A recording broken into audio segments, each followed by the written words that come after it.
सभी को नमस्ते। जय मसीह की भाई और बहनों, आइए हम लोग देखेंगे परमेश्वर की जीवित वचन उत्पत्ति का पुस्तक अध्याय हम लोग देखेंगे 32। हम लोग एक से आगे देखेंगे। यहाँ पर लिखा गया भाई और बहनों को, याकूब ने भी अपना मार्ग लिया और परमेश्वर के दूतों उससे आ मिले। उनकी देखते ही याकूब ने कहा, यह तो परमेश्वर का दल है। इसीलिए उसने उस स्थान का नाम मोहमेन रखा।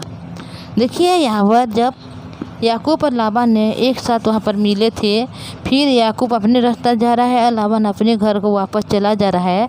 तो उसी समय जब दूत ने उसको आकर, परमेश्वर के दूत ने आके क्या कर रहे हैं, यहाँ पर याकूब से मिल रहे हैं। और याकूब ने यह तो परमेश्वर का दल है ये समझकर उस जगह का नाम वह मोहनेम बोल के रखा गया है। तब याकूब ने सेईर देश में अर्थात एदोम देश में अपने भाई एसाव के पास अपने आगे दूत भेज दिए और उसने उन्हें यह आज्ञा दी, मेरे प्रभु एसाव सो यूँ कहना, तेरा दास याकूब तुझसे यूँ कहता है कि मैं लाबान के यहाँ परदेशी होकर अब तक रहा और मेरे पास गाय बैल गदहे भेड़ बकरियाँ और दास दासियाँ, और मैंने अपने प्रभु के पास इसलिए संदेश भेजा है कि तेरे अनुग्रह की दृष्टि मुझ पर हो। तो देखिए यहाँ पर क्या हो गया कि याकूब ने वह अपने भाई के डर से वह अपने मामा लाबान के पास चला गया था, क्योंकि याकूब ने जो बड़ा भाई का लेने वाला आशीर्वाद है उनको वो खुद ले लिया था। तो उस डर से मतलब उस समय ऐसा हुआ कि एसाव ने अपने भाई याकूब को मतलब घात करना चाहा। तो जिस वजह से माँ रिबका ने उनको अपनी मामा के घर मतलब उसको भेज दिए, जिस वजह से वह वहाँ जाके क्या कर रहा है, अपने मामा के पास जाके वहाँ पर सेवकाई की और वहाँ पर वह शादी की, जिस वजह से उनके बहुत सारे पत्नियां हैं और बच्चे हैं और उनके गाय है बैल भेड़ बकरी, हर एक विषय में वह महान हो गया है। परमेश्वर उनके हमेशा साथ है, उनकी रक्षा कर रहे हैं। तभी उन लोग जब आ रहे हैं तो वह जब वापस आने के समय एसाव से मिलने की वह आ रहे हैं, तो उसी समय उनको डर है कहीं जब वह अपने भाई का आशीर्वाद को छीन लेकर ले गया था तो उसी वजह से कहीं एसाव ने उनको घात करे। इसी वजह से वो क्या कर रहा है, दो दल बना रहे हैं वहाँ पर। पहले एक दल को वहाँ आगे भेज रहा है और ऐसे बोल के बोला है कि याकूब ने तुझसे यूँ कहता है कि लाबान के घर में परदेशी होकर अब तक रहा हूँ और मेरे पास गाय बैल गदहे भेड़ बकरियां और दास दासियां हैं, और मैंने अपने प्रभु के पास इसलिए संदेश भेजा है कि तेरे अनुग्रह की दृष्टि मुझ पर हो बोल के ये बात बोल के वो अपने भाई के पास भेजा है।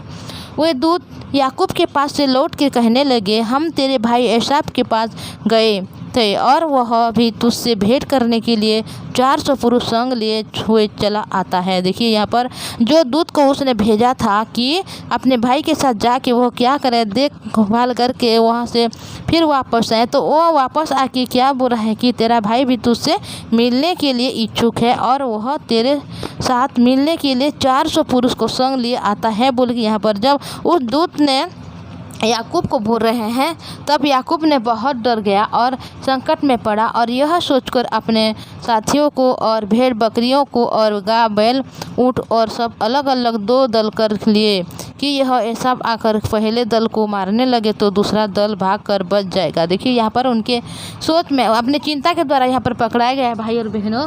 हालांकि उनके भाई के हृदय में ऐसा कुछ नहीं है अपने भाई के प्रति, बड़ा भाई के हृदय में कि अपने छोटे भाई को कोई दुख दें या नुकसान करें या घात लगाएं। फिर भी याकूब ने जो ऐसा काम किया है उसी समय तो उसी को अपने मन में बैठाया है और अपनी चिंता के द्वारा पकड़े गए हुए, और जो दूत ने बोला कि 400 पुरुष को संग में लेकर आ रहा है तो उसी वजह से वह बहुत डर जा रहा है और क्या कर रहा है, अपनी जो साथियों को और भेड़ बकरियों और जो गाय बैल है ऊँट और अलग सभी को क्या कर रहे हैं, यहाँ पर दो हिस्से में बांट दे रहा है और दो दल यहाँ पर कर रहा है। और ये सोचकर ये किया है कि अगर एसाव ने एक दल को मारने लगे तो दूसरा दल भागकर बच जाएगा। फिर याकूब ने कहा, हे यहोवा, हे मेरे दादा अब्राहम के परमेश्वर, हे मेरे पिता इसहाक के परमेश्वर, तूने जो मुझसे कहा था कि अपने देश और जन्मभूमि लौट जा और मैं तेरी भलाई करूँगा।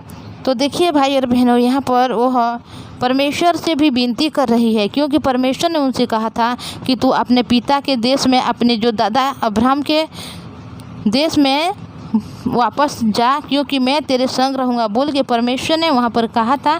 जिस वजह से वो अपनी हर एक परिवार को, अपने जो धन दौलत को लेकर लाबान से वहाँ पर चला गया था। तो अभी उनके भाई जो रास्ते में है तो वो उसको डर रहा है, जिस वजह से वो परमेश्वर को पुकार रहा है और ये बोल रहा है कि तूने कहा था कि तूने मेरी क्या करेगा, भलाई करेगा।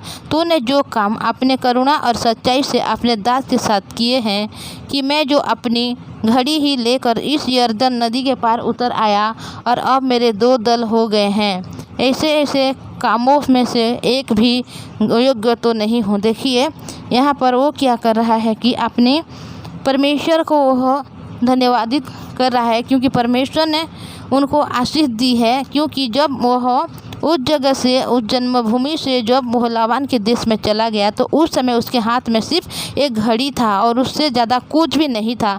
तो ये इस बात को बोल रहा है परमेश्वर से कि जब मैं उस यरदन से पार हो कर उतरा तो उसी समय सिर्फ मेरे हाथों में एक घड़ी थी, पर अभी ऐसा हुआ कि मेरे पास इतना ज़्यादा संपत्ति हो गया कि वो 2 दल में हम लोग भाग कर चुके हैं बोल के यहाँ पर बोल रहा है।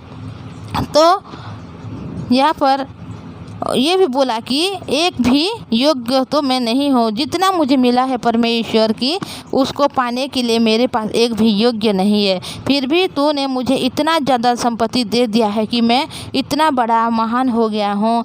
मेरा कोई योग्य नहीं होने से भी तुमने मुझे इतना ज़्यादा संपत्ति को दे दिया बोल के यहाँ पर याकूब ने परमेश्वर से कहा। तो देखिए भाई और बहनों, परमेश्वर ने जो उसको आशीष दी थी, अनुग्रह दी थी, प्रतिज्ञा की थी, हर एक प्रतिज्ञा को परमेश्वर ने यहाँ पर पूरा कर है। क्योंकि यहाँ पर याकूब के हृदय को जो हम देखते हैं कि इतना बड़ा मालिक हो गया, फिर भी उनके हृदय में कोई भी मतलब ऊंचा नहीं है उनके हृदय, बल्कि ये बोल रहा है कि मैं ये क्यों कुछ भी पाने के योग्य नहीं हूँ बोल के यहाँ पर बोल रहा है। पर हम मनुष्य इसी प्रकार है, अगर हमारे पास कोई एक चीज़ हो जाएगा तो हम इतना ऊंचा हृदय में हो जाएंगे कि किसी को मतलब परवाह भी नहीं करते हैं। इसीलिए परमेश्वर पीछे हुए को परमेश्वर चाहता है और ऊंचे मन को कभी भी परमेश्वर पसंद नहीं करता। तो अहम भाई और बहनों, हम लोग इस वचन को जब हम देखें तो हम लोगों को इतना पता चल गया कि परमेश्वर पीछे हुए को मतलब उनको पसंद करते हैं।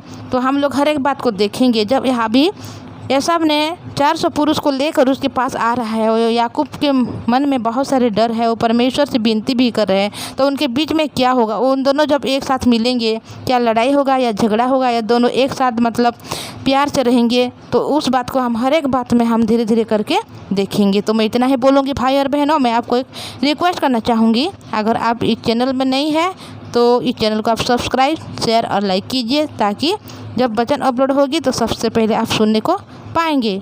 तो भाई और बहनों, आइए हम लोग प्रार्थना करेंगे। पवित्र परमेश्वर पिताजी, धन्यवाद करती हूँ आपकी दया अनुग्रह के लिए। आपने संभाला प्रभु जी और सुंदर समय को दिया प्रभु। हाँ पवित्र परमेश्वर पिता, जब वचन में हम देखते हैं याकूब के बारे में प्रभु, आपने उनको प्रतिज्ञा दी, हर एक प्रतिज्ञा को आपने पूरा किया प्रभु जी। हमारे भाई और बहन जो वचन को सुन रहे प्रभु, हो सकता है उनके जीवन में ऐसा बात है प्रभु जो कुछ किसी को बोल नहीं सकते प्रभु, कुछ भी कर नहीं सकते प्रभु, पर आप उनके मन को देखते हैं, उनके हृदय को देखते हैं, उनके हर काम को आप पूरा कीजिए प्रभु जी। उनके जीवन में पिता जो भी दुख है उनको दूर कीजिए, उनके हर समस्या को आप समाधान कीजिए। जो रोगी है, दुखी है, पीड़ित है प्रभु, उनको आप चंगाई दीजिए। उनके परिवार के हर सदस्य को हम आपके हाथों में देते हैं, आप संभाल कर रखना प्रभु जी, क्योंकि उन लोग आपके चुने हुए हैं। आपने हमारे प्रार्थना को सुना है, धन्यवाद। यीशु के नाम से मांगते हैं, आमीन।